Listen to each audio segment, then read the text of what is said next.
All right. How is everyone doing? I am G, the seeker of truth, and this is Spiritual State. And yes, your spirit is at stake. We are going through our Bible breakdown. We've been going through Genesis, and we're just trying to go through and get a greater understanding together. I don't know everything. I don't claim to know everything, but we can try to figure the thing out together.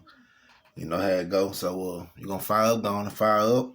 And y'all know how I do. With no further ado, let's get on to it.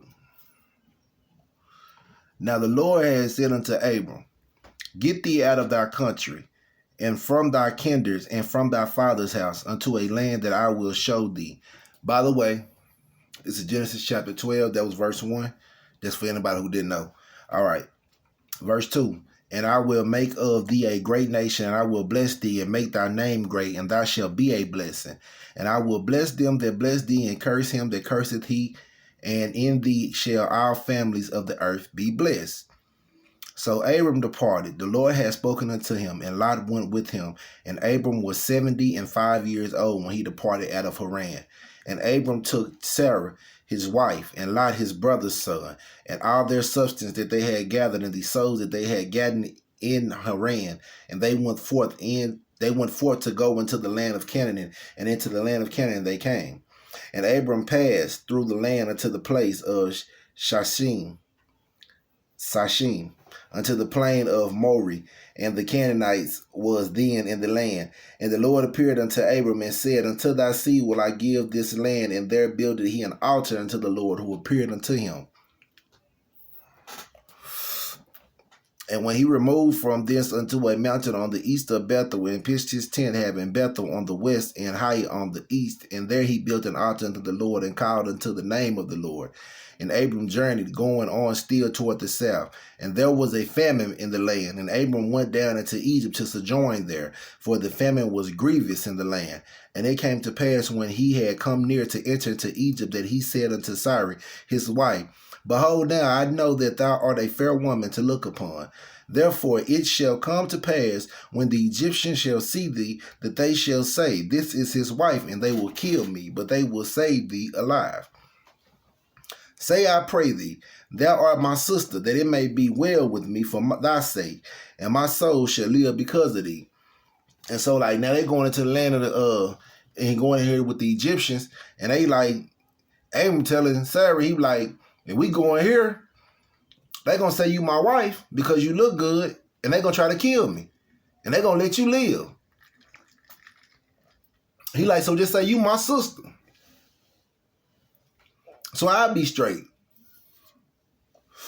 Say, I pray thee, thou art my sister, that it may be well with me for thy sake, and my soul shall live because of thee. And it came to pass that when Abram was coming to Egypt, the Egyptians beheld the woman, that she was very fair. The princess also of Pharaoh saw her, and commended her before Pharaoh, and the woman was taken into Pharaoh's house. And he entreated Abram's well for her sake, excuse me, and he had sheep and oxen, and he asses, and men servants, and maid servants, and she asses, and camels. And the Lord plagued Pharaoh in his house with the great plagues because of Sarah and Abram's wife. So with the Pharaoh taking Sarah in, with her being Abram's wife, it caused a plague, you know what I'm saying, to come upon this man's house. Now keep in mind that he don't know that this is a wife. They under the mind frame that this is his sister. But with Abram being who he is to God, just having her in there with those intentions caused a plague to come on the man's house. And he ain't even knowing that this woman married. And that just take today time. You might be going through something in your relationship, and you can't figure out what the problem is, or you might be going through something at work, or you might be going through something over here, and the whole time there's infidelity about. May not be from you, from your partner, but that's infidelity afoot. There's something aloof there.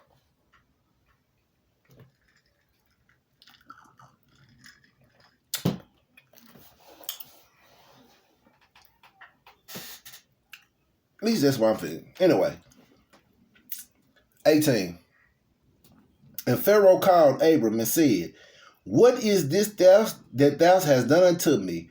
Why didst thou not tell me that she was thy wife? Why sayest thou, she is my sister, so I may have taken her to me to my wife? Now therefore, behold thy wife, take her and go thy way. And Pharaoh commanded his men concerning him, and they sent him away, and his wife, and all that he had. Now this man did sit down here and claim this man to be his wife, because they done lied and said that she was the sister. He didn't like, you know what I'm saying? The Pharaoh didn't like, she beautiful. I'm king around this thing. Hey, snatch her, bring her on through here. She old boy's sister? Bet. Got that.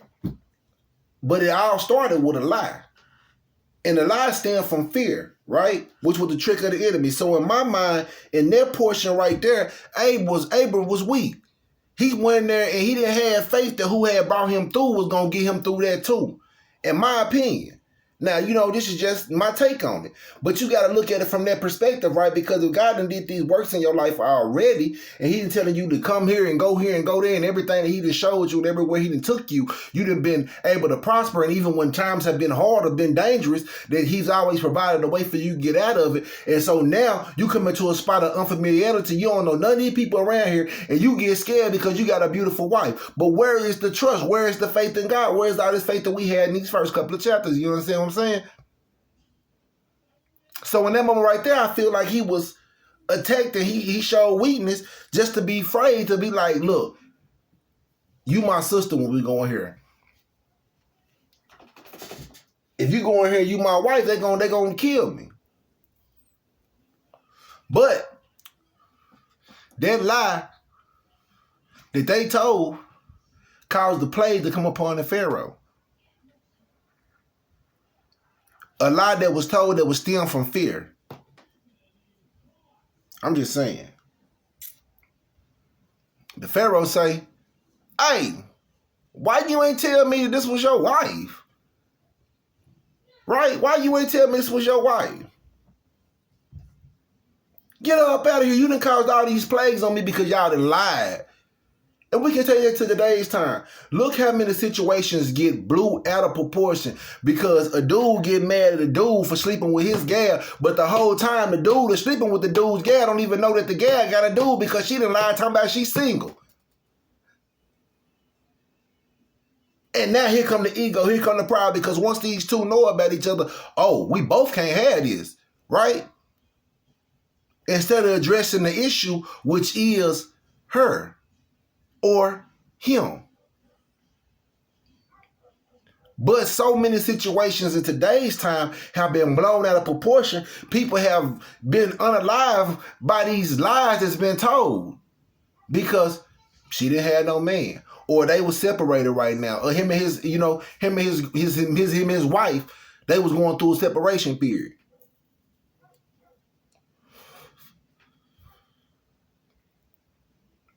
I'm just saying. This word, even though it was written way back when, it still has points that can be applied today that reflect what goes on today. And that's why the word tell you in Ecclesiastes, and then you're going to hear it again when we get there, that there's nothing new under the sun. Now, if they show you even a great man like Abram could be subdued to fear, to cause him to lie, and still be prosperous the way that he was prosperous abundantly by the Most High how he was, it's just the understanding of this here. Don't feel bad when you subdued by these fears, when you go into a state of fear, or when something is fearful to you. Just keep in mind that this is nothing more than just an attack. It's an attack, a trick of the enemy. Something to throw you off, something to keep you down, to keep you vibrating at your lowest. Because as long as we can keep you down, we ain't got to worry about you riding, to keep your foot on their neck. But don't let them do it to you. My name is G. I'm the seeker of truth. This right here, Spiritual State. That was Genesis chapter 12. Until next time. Y'all stay elevated.